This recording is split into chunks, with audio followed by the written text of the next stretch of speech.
किया है, अच्छा। ठीक है, लेकिन I would not prefer that.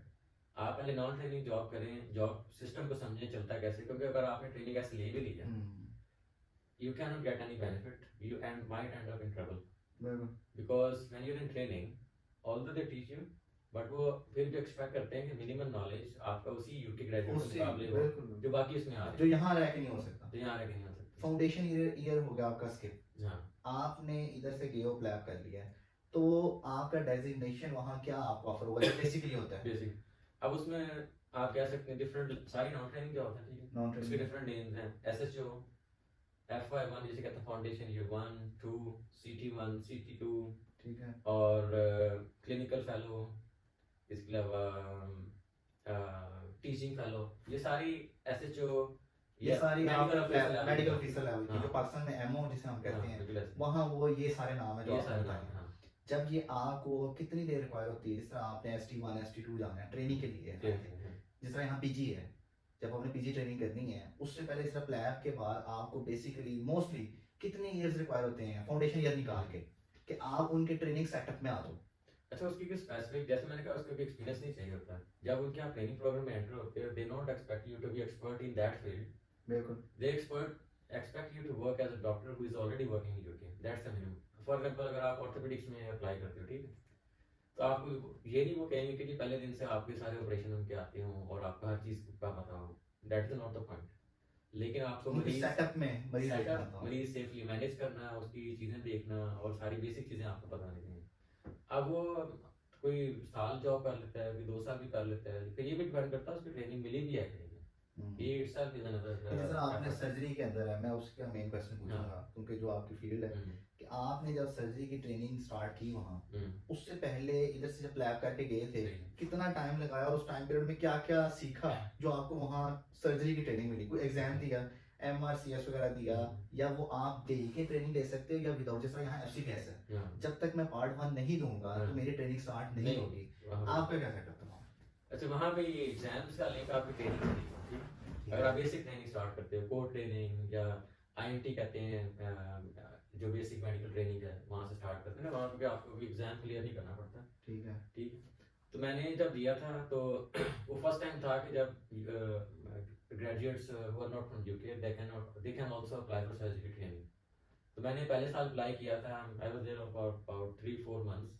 तो उसमें मैंने इंजीनियरिंग पोर्टफोलियो जैसा बिल्ड हुआ, जल्दी जल्दी जो चीज़ें मेरे पास थी तो मैंने दिया था, मेरा नहीं हुआ था फर्स्ट टाइम मेरा। फिर मैंने पूरे साल तैयारी की, नेक्स्ट पोर्टफोलियो बिल्ड किया, फिर इंटरव्यू होते हैं आपके ट्रेनिंग जॉब्स का, उसकी प्रिपरेशन की, तो फिर मेरा नेक्स्ट ईयर हुआ था। तो पोर्टफोलियो के अंदर आपकी जो फील्ड है, मतलब आप सर्जन बनना चाहते थे, सर्जरी के अंदर ट्रेनिंग करना चाहते थे, उसके रिलेटेड ही आपने पोर्टफोलियो बिल्ड करना होता है कि अटैची जिस तरह होते हैं, या आपने किसी का अटैचमेंट पकड़नी है, या आपने कोई रिसर्च पकड़नी है, उस फील्ड की ही पकड़नी है ताकि आपको उसी में हेल्पफुल हो ट्रेनिंग के अंदर, ये हेल्प करती है? हाँ, ये भी करती है, क्योंकि ना आपको वो हर जो भी ट्रेनिंग प्रोग्राम होता है वो अपनी आप list, specific list of preferences. नहीं, प्रेफरेंस, जैसे आप FCPS में आपको होता है ना कि आपने PhD किया, कितने मार्क्स मिल गए, हाँ, रिसर्च कितने मार्क्स मिल बिल्कुल गए, बिल्कुल बिल्कुल। उसका भी पोर्टफोलियो चेकलिस्ट होती है।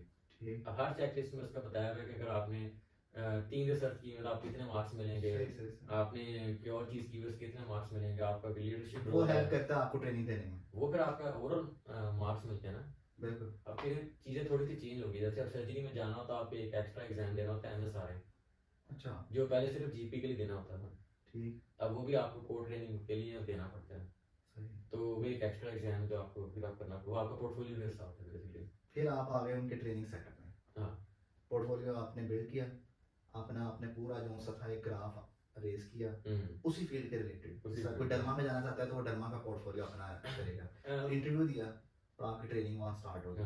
उसके बाद कितना टाइम रिक्वायर होता है? इस तरह यहाँ IMM की एग्जांपल ले लेते हैं, IMM के लिए minimum 2 year FCPS training require है। अच्छा, आप MRCS के लिए कितना टाइम देते हैं वो कि भाई इतने अरसे में आप कर लो?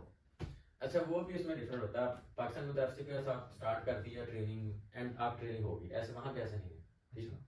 वहाँ पे बेसिक ट्रेनिंग जो सर्जरी की है वो 2 साल की है, मेडिसिन की 3 साल की है। अब अगर आपने वो पूरी कर ली, उसके बाद आपको फिर एक इंटरव्यू, फिर एक पोर्टफोलियो बनाना होगा रजिस्ट्रार ट्रेनिंग के लिए, ठीक है। वो एक्स्ट्रा 8 साल 6 साल डिपेंड करता है कौन सी स्पेशलिटी में जाते हो, वो आपको फिर करना पड़ता है। उस दौरान से सर्जरी में आपके पास 2 साल होते हैं, उस ड्यूरिंग आपने अपना MRCS क्लियर करना है, कुछ स्पेसिफिक सर्जिकल स्किल्स रिक्वायर्ड होती हैं, आपने वो सीखनी है, उसके पोर्टफोलियो बनाना है।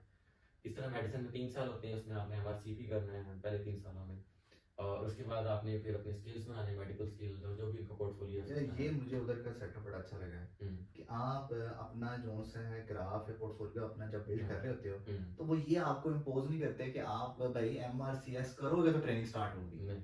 आपकी ट्रेनिंग स्टार्ट है, आप एक फील्ड के अंदर आ गए हो, आपको भाई 2 साल के अंदर अंदर क्लियर करना है, जैसे मर्जी क्लियर करें। जहाँ तो ये ना कि आपने सर्जरी के FCPS करना है तो आपने वही ट्रेनिंग के साथ वहाँ पे ऐसा नहीं। बिल्कुल सही। तो आप रीडिंग अपनी उसमें ट्रेनिंग में आप कर सकते हैं और फिर आप रजिस्ट्रार की ट्रेनिंग में आ जाते हैं। तो मिनिमम कितने या मैक्सिमम कितनी देर, बेसिक सिर्फ मैं सर्जरी का पूछ रहा हूँ, सुपर स्पेशलिटी की तरफ नहीं जा रहा, सर्जरी के कंसल्टेंट बनने में ट्रेनिंग कंप्लीट MRCS2 करने में या फाइनल एक कंसल्टेंट मैं आपको कह लूँ यूके का कि आप सर्जरी के कंसल्टेंट हैं, जिस तरह यहाँ FCPS का कंसल्टेंट है, कितना टाइम रिक्वायर है टोटल? सिर्फ ट्रेनिंग अगर आप हर चीज स्मूथली चलती तो 8 साल है। 8 साल। और जो अभी पिछले ईयर आपने पोर्टफोलियो बिल्ड करने में लगाए वो 2-3 साल एक्स्ट्रा है, वो एक्स्ट्रा है। मतलब ST1 से लेके 8 साल आपको लगने लगे। 8 साल लगने लगे आपको पार्ट 2 वो मिनिमम टाइम चाहिए थी। ये मिनिमम हर फील्ड का, मेडिसिन का भी मेडिसिन का भी 8 साल है, लेकिन उसका 3 साल और फिर आगे कितने मिले 5 साल इस तरह होता है। सर्जरी में 2 साल और फिर 6 साल ऐसे होता है। ठीक ये बड़ा टाइम तो रेडियोलॉजी की है 5 साल की और 4 साल की, डिपेंड करता है आप इंटरवेंशनल में जाते हो सिंपल में जाते हो। जीपी की 3 साल की है, 3 साल की जीपी की 3 साल की जीपी की ट्रेनिंग है।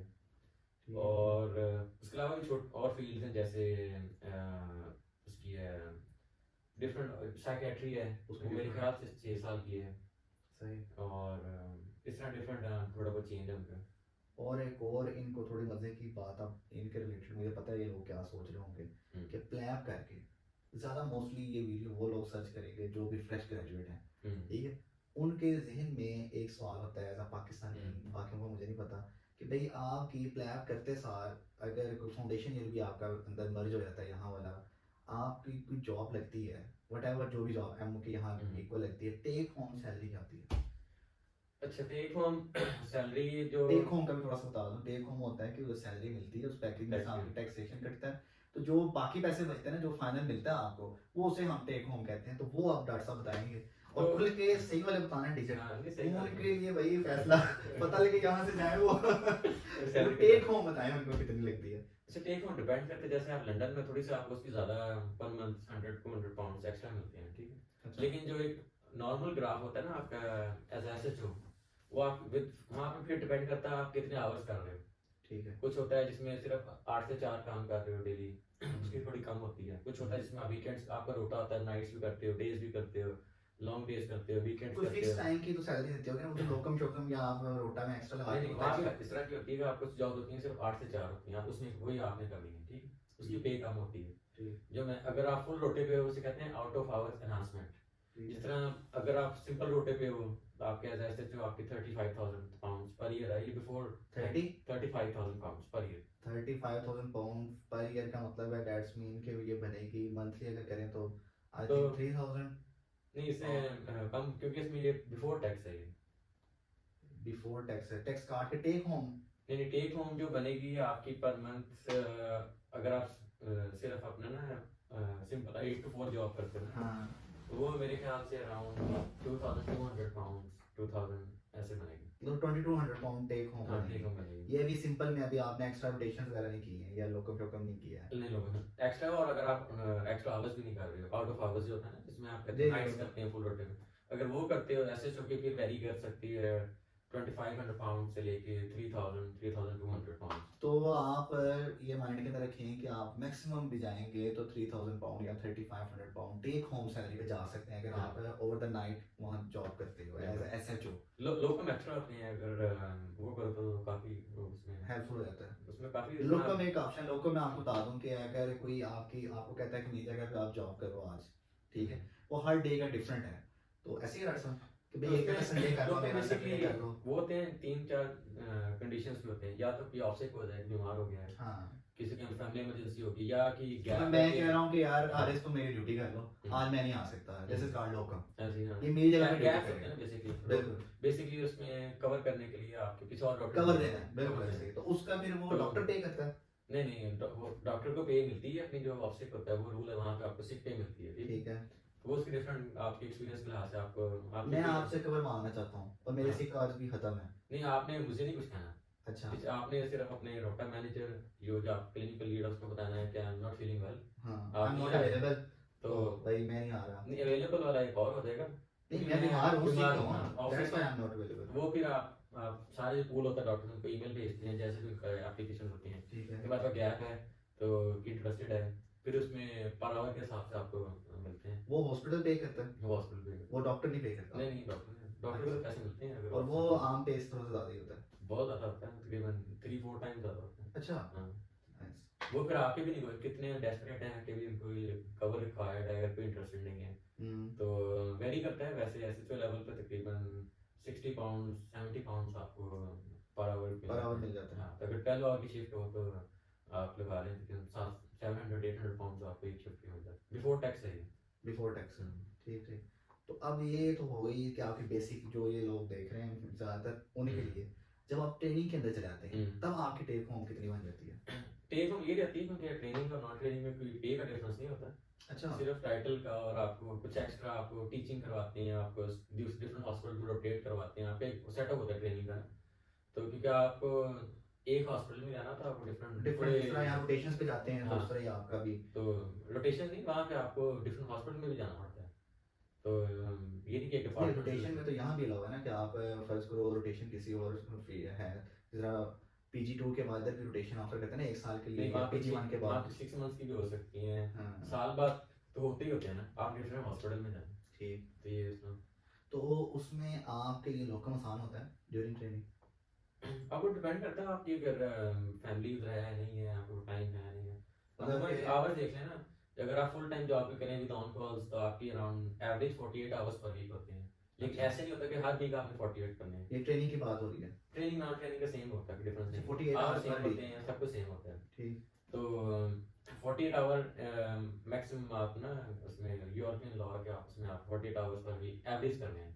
ठीक। और ये एवरेज अगले 6 महीने या रोटेशन पूरे साल पे भी हो सकते हैं, मतलब कोई ऐसा वीक भी होगा जिसमें आप 72 आवर्स भी करोगे लेकिन आपको अगले 4 to 5 डेज ऑफ भी मिल जाएंगे, ऑफ मिल जाएंगे ताकि हाँ। वो जब पूरे 12 मंथ्स पे डिवाइड करेंगे तो आपका per day 48 hours per week 48 hours ही हाँ पर वीक, हाँ पर वीक 48 आवर्स ठीक हो गया। तो आपकी जब एज अ कंसल्टेंट आप आफ्टर 8 इयर्स अभी के सेटअप के, अभी की मौजूदा बात करें कि आगे का प्रेडिक्ट ही कर सकते हैं कि 8 साल के बाद क्या सिस्टम होगा, अभी आपने आपके सीनियर्स होंगे वहाँ तो वो डायरेक्ट क्या लगता है कंसल्टेंट, जैसा यहाँ तो असिस्टेंट प्रोफेसर लग जाता है या अपनी प्राइवेट प्रैक्टिस कर सकता है, उधर एज अ सर्जन आपके पास क्या ऑप्शन होती है कि आपने वहाँ ट्रेनिंग कंप्लीट कर ली है, आप कंसल्टेंट हो गए हो यूके के, तो तब आपके पास क्या ऑप्शन है कि आप अगर यूके में स्टैंड करते हो, अभी बाहर का हम नहीं पूछेंगे, यूके में आप स्टैंड करते हो तो वहाँ आपका उस सेटअप के अंदर क्या आपकी अच्छा वहाँ पे इस तरह के रोल्स नहीं होते एसोसिएट प्रोफेसर या ये, वो थोड़ा डिफरेंट है वहाँ पे 2 रूट्स चले जाते हैं। ठीक है। कुछ कंसल्टेंट होते हैं they are more interested in academics,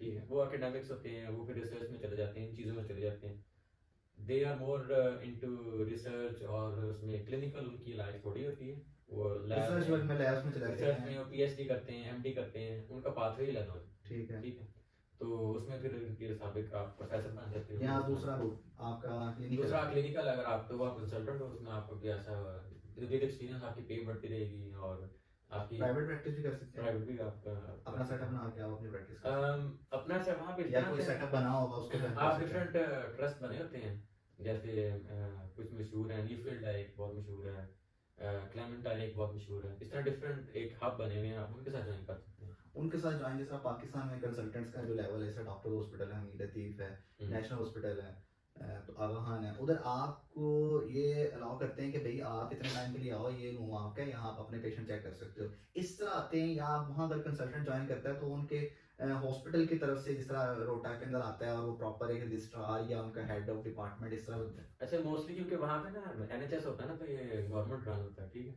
तो वो गवर्नमेंट फंडेड होता है, बेशक वो कैंसर सर्जरी नहीं प्राइवेट सेटअप है, हाँ वही बता रहा हूँ, तो उसमें प्राइवेट में भी डिपेंड करता है क्या सेटअप है, ठीक है, बट मोस्टली वो होता है कि कोई चीज़ ऐसी है जो एनएचएस या गवर्नमेंट से फुलफिल नहीं हो रही है, फिर वो प्राइवेट के पास जाती है, उससे पहले जो भी चीज़ आनी है गवर्नमेंट ही कवर करेगी, ठीक है, जैसे आजकल हर्नियास की बहुत लंबी लिस्ट होती है, सर्जरी की मैं आपको बात करूँगा तो इसमें बहुत लंबी लिस्ट होती है, फिर वो प्राइवेट अपना आउटसोर्स करते हैं, फिर प्राइवेट कंपनीज है उनको फंडिंग भी मिलती है गवर्नमेंट की तरफ से, या कुछ होते हैं, जिस तरह उनका प्राइवेट कवर होता है तो फिर पेशेंट्स। वो जो कंसल्टेंट होता है, जिस तरह जनरल सर्जन है, कंसल्टेंट है, वो पर केस उनसे फी चार्ज करता है, या जिस तरह यहाँ पेशेंट है, मेरे पास पेशेंट आता है, मैं कंसल्टेंट हूँ, तो मैं पेशेंट को कहता हूँ भाई आप इतने पैसे दें, आपका ये केस हो जाएगा। अच्छा उधर क्या डीलिंग है, उधर पेशेंट से अच्छा इस तरह की डीलिंग है, इधर है? वहाँ से आपकी डायरेक्ट फाइनेंशियल उसमें नहीं पेशेंट से मालूम हाँ, होती। वहाँ वहाँ हॉस्पिटल पे ही करता है direct। हॉस्पिटल ही वहाँ पे जैसे होता है ना, ट्रस्ट एक कंपनी होती है, जैसे उसने आपसे कहा जी इस प्रोसीजर का 2000 पाउंड फॉर इसका ना आपने चार्ज, चार्ज कर उसमें सिर्फ डॉक्टर की फीस नहीं है, उसमें फिर आपके स्टे है, उसकी एनेस्थीसिया है, आपकी इस तरह एनेस्थीसिया है, हॉस्पिटल स्टे है, आपकी ओटी क्लिनिक चार्जेस अपॉइंटमेंट है, वगैरह। सब पेशेंट वो उसमें सारी चीज़ें एक लमसम पैकेज बना कर देते हैं। ठीक ठीक। उसमें ऐसे स्ट्रेट वाली चीज़ नहीं होती कि ये प्रोसीजर ऐसे है, इस पे दिया। हम्म। तो उसमें डायरेक्ट आप डॉक्टर की डीलिंग कोई फाइनेंशियली नहीं होती है, तो वो एट द एंड आपको आपको शेयर मिल जाता है, तो वो उसमें भी आप ईयरली पैकेज लेते हो, कॉन्ट्रैक्ट होगा अगर प्राइवेट कोई नहीं, करेगा वो तो कंसल्टेंट? ऑनगोइंग होता है ना, जितना आप करोगे उतना होगा। ठीक ठीक। ऑन कॉन डॉक्टर की जितनी उसने प्रैक्टिस करनी हो क्लिनिक्स पे। हाँ, वो तो आपके अपने ऊपर है ना, जितना आपके पास टाइम हो आप उसे आप मैनेज कर मतलब सकते कि हो। बेसिकली जो मैंने देखा है ना, कि वो आपको अगर यहाँ से फ्रेश ग्रेजुएट है अगर, तो या तो वो इस बंदे जैसा हौसला होना चाहिए कि वो जो सेटअप के अंदर क्या है, और आई थिंक 5 इयर्स हो गए हैं तुम्हें गए हुए, हाँ 5 इयर्स 18 हो पे गए हुए हो ना? 19 के एंड पे मैं गया था। 19 के end, तो 19 20 4-5 साल हो गए अभी भाई के, 5 साल आगे रहते हैं, तो अराउंड 40s जाके आप या 38 ऐसे ही है ऐसे ही लगा आप कंसल्टेंट बनते हो, और फिर आपका है, लेकिन फिर ये भी कि अच्छा वहाँ पे ना थोड़ा सा मेंटालिटी डिफरेंट है, हमें यहाँ पे लगता है कि आप कंसल्टेंट बन के ही कुछ करोगे, वहाँ पे ऐसा नहीं है। मैं काफ़ी ज़्यादा ऐसे मेरे कलीग्स हैं जिनकी ट्रेनिंग पूरी, एग्जाम पूरे, ईच एंड एवरीथिंग, अगर वो कंसल्टेंट की जॉब के लिए अप्लाई भी करेंगे तो they can easily get a job, लेकिन वो नहीं अप्लाई करते, ठीक है, क्योंकि वहाँ पे लोग मेडिसिन करते हैं फॉर पैशन। तो वहाँ पे ये सीन होता है कि अगर वो फिर क्लिनिकल फेलो की जॉब्स करेंगे, जैसे आप कहते हैं हमें और ट्रेनिंग या नया प्रोसीजर आ रहा है हमें वो सीखना है, सुपर स्पेशलिटी की तरफ जाते नहीं हैं सुपर आगे। स्पेशलिटी तो आप पहले इसमें होते हैं ना, फिर उसी स्पेशलिटी में नई चीज़ें आती हैं, उसका एक्सपर्ट भी बनते हैं। प्रोसीजर्स, हाँ क्योंकि जब आप कंसल्टेंट बनते हैं ना, तो then you have a sense of responsibility as a training registrar और ट्रेनिंग डॉक्टर, आप किसी से कंसल्टेंट से पूछ सकते हैं कि यार अच्छा ये मसला है मैं इसको क्या करूँ, लेकिन जब आप कंसल्टेंट होते हो तो आपके ऊपर बड़ी रिस्पांसिबिलिटी होती है। वो एक्सपेक्ट कर रहे होंगे आपसे, आप भाई कंसल्टेंट हो तो आपको पता होना चाहिए, होगा उतनी ही तो जिम्मेदारी से आपने सीखने का प्रोसीजर कौन सा है ना, वो हाँ। कीड़ा जो सीखने का है ना, वो नहीं मरने देना, वो- चाहे आप 50s में भी चले गए हो, आपने सीखते रहना है पूरी उम्र, बेसिकली ये वो वाला सिस्टम है। अब मुझे पता लग रहा है गोरा खुद क्यों नहीं इतना करता भाई, ये तो बूढ़े होने के लिए सिखाते नहीं हैं इनको। क्योंकि वहाँ पे ऐसा रेस नहीं ना, क्योंकि आप अगर देखो ना कंसल्टेंट और डॉक्टर्स जूनियर डॉक्टर्स अगर वो लोग करें और सारी चीज़ें कर लें तो इतना कोई बड़ा डिफरेंस नहीं है कि ज़मीन आसमान का डिफरेंस होना। हाँ। तो वहाँ पे कोई रेस नहीं है, क्योंकि इसमें आपको लोग चलते हैं सेफली वहाँ पे। फिर लाइफस्टाइल का डिफरेंस कैसे आएगा? फर्ज करें आप कंसल्टेंट बन गए, एक भी ट्रेनी है, ठीक है, अब ट्रेनी और कंसल्टेंट का लाइफस्टाइल डिफरेंस वो तभी होगा जब वो काफी उससे ब्रैकेट जो अर्निंग है उसकी डिफरेंस होगी, जिस तरह यहाँ कंसल्टेंट